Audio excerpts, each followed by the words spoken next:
દોસ્તો જય શ્રી કૃષ્ણ. દોસ્તો આ લેક્ચરમાં આપણે હોમ સ્ક્રીનના પ્રિન્ટ કન્ફિગરેશન વિશે આપણે માહિતી મેળવવાની છે.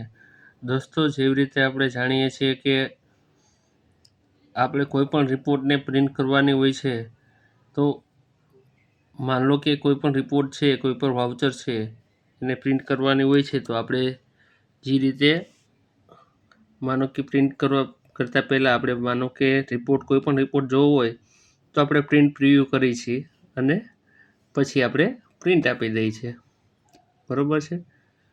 તો આ પ્રિન્ટિંગ છે, આપણું પ્રિન્ટિંગમાં પ્રિન્ટ થાય છે બેલેન્સ શીટ. ઓકે, તો દોસ્તો મારું તમને કહેવાનું શું સજેશન છે કે દોસ્તો જ્યારે પણ તમે ગમે ત્યારે આપણે પ્રિન્ટની તો જરૂરિયાત પડતી જ હોય છે, બરાબર છે, કોઈ પણ રિપોર્ટ આપણે મેનેજમેન્ટને આપવા માટે.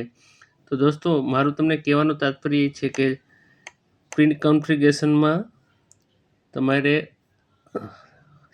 રિક્વાયરમેન્ટ પ્રમાણે પ્રિન્ટ કન્ફિગરેશન કરી શકો છો. તો પ્રિન્ટર સેટિંગની અંદર તમને જો પહેલો ઓપ્શન આવે છે એ પ્રિન્ટરનો છે કે તમારું જે કંઈ પ્રિન્ટર હોય તે સિલેક્ટ કરવાનું આવશે. પછી આ બીજો ઓપ્શન આવે છે સેલ્ટ પ્રિવ્યૂ એઝ ડિફોલ્ટ. તો યસ રાખેલું છે, બરાબર. યસ એટલા માટે આપણે રાખીએ છીએ કે માન લો કે આપણે અહીંયા નો કરી દઈએ. માન લો કે હું અત્યારે નો કરી દઉં છું, એક જ મિનિટ.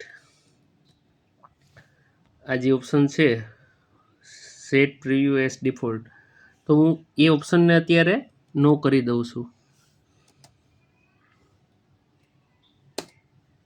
બરાબર છે. આ ઓપ્શન સેટ પ્રિવ્યૂ એઝ ડિફોલ્ટને મેં નો કરી દીધું.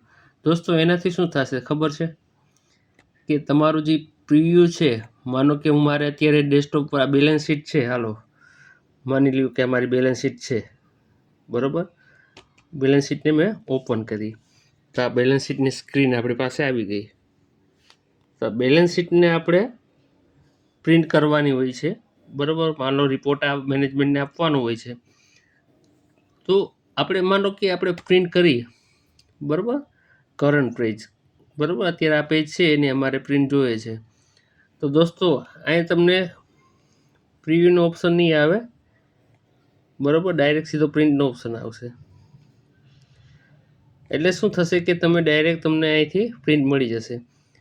પણ તમે ડિફોલ્ટ રાખશો, સિસ્ટમ ડિફોલ્ટ રાખશો, તો શું થશે કે તો આ જે પ્રિવ્યૂ છે પ્રિન્ટ પ્રિવ્યૂ, તો એ પ્રિન્ટ પ્રિવ્યૂ દર વખતે તમારી ઓપ્શન છે પ્રિન્ટ પ્રિવ્યૂમાં આવશે, જેથી કરીને તમે રિપોર્ટને જોઈ શકો, તપાસી શકો કે કોઈ મિસ્ટેક છે કે નહીં, કોઈ એન્ટ્રી બાકી રહી ગઈ છે કે નહીં, વગેરે વગેરે માહિતી તમે ચેક કરી શકો છો અને પ્રિન્ટ આપી શકો છો.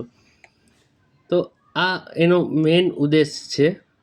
તો અહીં નીચે ઝૂમનો પણ ઓપ્શન છે.